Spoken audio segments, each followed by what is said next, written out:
सारी जिंदगी उस हराफा लड़की की याद में दीवाना बन के बैठना है। किसी और को बुरा बोलने से पहले आप ये तो देखें कि आप कैसे अल्फाज इस्तेमाल कर रही हैं। मोहब्बत छिन गई मेरी, दिल वीरान हो गया मेरा। ये आपका डिसीजन था। क्या अंजाम होगा हमारी शादी का? अंजाम तो आपने सोचा होगा ना सालिस। थोड़ा सा साथ रहते हैं। अस्सलाम वालेकुम नाजरीन, गैर ड्रामा बहुत ही इंटरेस्टिंग हो चुका है। सालिस शफा से बात करने के बाद खामोशी से आकर कमरे में बैठ जाता है और वफ़ा कहती है क्या बात हुई है तुम्हारी शफा से। जवाब में सालिस कहता है कुछ नहीं, और ये वफ़ा से कहता है क्या होगा हमारी शादी का अंजाम। इसका जवाब में वफ़ा कहती है सालिस तुमने क्या सोचा है, क्या अंजाम होगा। जवाब में सालिस कहता है अच्छा ऐसा करते हैं, कुछ अरसा हम साथ रहते हैं, फिर मैं तुम्हें तलाक दे दूंगा और मैं शफा से शादी कर लूँगा। जवाब में वफ़ा कहती है सालिस तुम्हारे लिए ये बहुत आसान काम है, ठीक है तुम तो आज़ाद हो जाओगे, लेकिन मेरा क्या बनेगा। जवाब में सालिस कहता है कुछ नहीं, क्या बनना है अब तुम्हारा।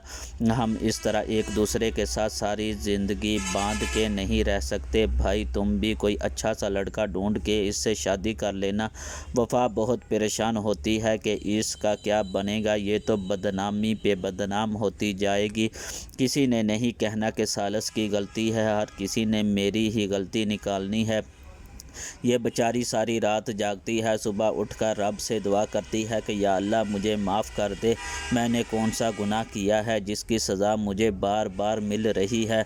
वफ़ा बेचारी सुबह उठेगी, खामोशी से बाहर बैठी होती है, बाहर भी बुरे हाल में बैठी होती है। इसकी फुफ्फो देखती है तो वो कहती है कि वफ़ा ये तुम मुझे क्या हाल बनाया हुआ है, जाओ कपड़े चेंज करो, तुम दोनों मुझे बहुत ही अजीज़ हो वफ़ा और शफा, लेकिन तुम्हारा इस घर में जो मकाम है वो किसी और का नहीं हो सकता, और अब तुम्हारा मकाम मेरे दिल में है।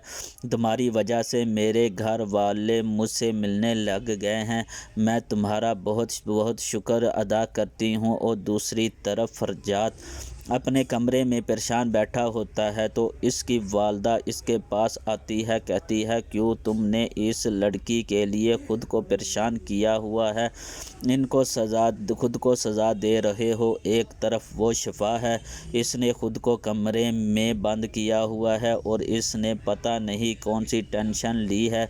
इस लड़की की वजह से तुमने मेरी बेटी को इतनी बातें सुनाई हैं कि अभी तक वो ये बात भूल ही नहीं पा रही। इस पर फरजाद कहता है आप किसी और को बुरा कहने से पहले अपने अल्फाज को देखें कि आप क्या बोल रही हैं।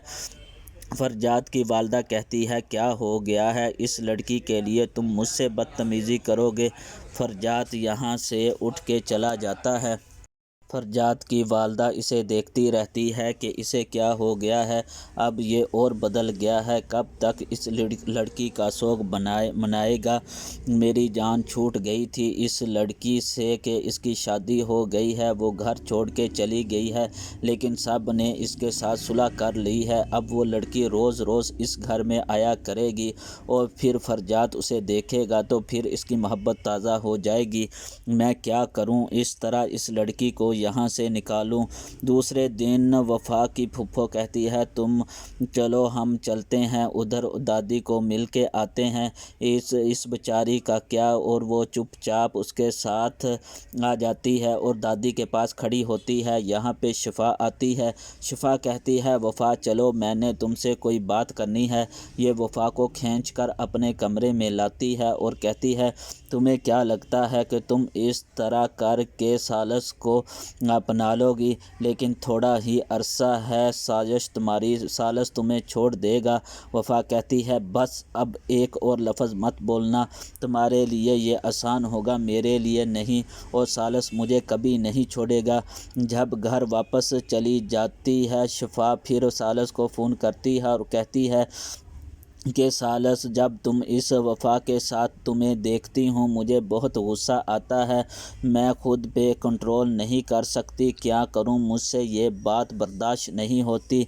تو جواب میں سالس کہتا ہے اب یہ میری تو غلطی نہیں تمہاری غلطی ہے، اب میں کیا کر سکتا ہوں، اب کچھ وقت گزرنے دو تو پھر ہی میں کوئی حل نکالوں گا نا، اب یہ تمہارا ڈیسیژن تھا، میرا تو کوئی غلطی نہیں، اب صبر کرو۔ اور اب تو شفا ہر روز سالس کے ساتھ باتیں کرتی ہیں تو وفا کہتی ہے تم کیا کرتے ہو، میں تمہاری بیوی ہوں اور اب بھی تم شفا سے باتیں کرتے ہو، میرا دل بھی کرتا ہے اس میں۔ تو سالس کہتا ہے تمہاری، وفا کہتی ہے میری کوئی غلطی نہیں ہے، آپ کی اپنی غلطی ہے، آپ جانتے تھے کہ آپ اس کے بغیر نہیں رہ سکتے، پھر آپ نے مجھ سے شادی کیوں کی، آپ مجھے کیوں سب کے سامنے رسوا کرنا چاہتے ہیں۔ ادھر وفا کی پھپھو رات کو اس کے کمرے میں آتی ہے اور وہ دیکھتی ہے کہ وفا صوفے پہ لیٹی ہوتی ہے، تو وہ وفا سے کہتی ہے کہ وفا تم بیڈ پہ کیوں نہیں سو رہی، تم صوفے پہ کیوں سوئی ہوئی ہو، تو وفا کہتی ہے کہ میرا دل کر رہا تھا اس لیے میں یہاں پہ لیٹ گئی۔ تو اس کی پھپھو کہتی ہے اٹھو تم اس بیڈ پہ آ کر لیٹو، اور اس کی پھپھو کو تو کچھ شک ہونے لگتا ہے کہ ایسا کوئی ضرور معاملہ ہے، کوئی معاملہ اس طرح کا ہے کہ نہ میں نے ان دونوں کو کبھی دیکھا ہے باتیں کرتے ہوئے، اور نہ ہی میں نے کبھی وفا کو تیار ہوتے ہوئے دیکھا ہے، اور آج یہ جو میں دیکھ رہی ہوں یہ تو کچھ عجیب سا معاملات ہیں۔ وفا جو کہہ رہی تھی وہ سچ تو نہیں کہ اس دن وفا سے نہیں بلکہ شفا سے ملنے گیا تھا سالس، تو جب کمرے میں آتا ہے سالس تو وفا اسے بتاتی ہے کہ میں یہاں سو رہی تھی، تو پھپھو آئی، اس نے دیکھ لیا ہے اور وہ پوچھ بھی رہی تھی تو آئندہ میں اس بیڈ پہ لیٹوں گی۔ اس پر سالس کہتا ہے ہاں کوئی مسئلہ نہیں، تم یہاں لیٹ سکتی ہو۔ دوسری طرف ملاحت فرجاد کی والدہ سے کہتی ہے اب یہ نئی مصیبت ہے، کیا کریں ہم کہ یہ لڑکی اس وجہ اس گھر سے چلی گئی ہے، لیکن اب یہ روز آ جاتی ہے، اب تو ان کی صلح ہو گئی ہے، اور پھر ان کے دادا اور دادی نے انہیں پہلے والا مقام بھی وفا کو دے دیا ہے، سب لوگ اس طرح بھول گئے ہیں جیسے کچھ ہوا ہی نہ ہو۔ جواب میں فرجاد کی والدہ کہتی ہے سب بھول گئے ہیں لیکن میرے بچے نہیں بھولے، میرے بچوں پہ اس لڑکی نے پتہ نہیں کیا جادو کر دیا ہے،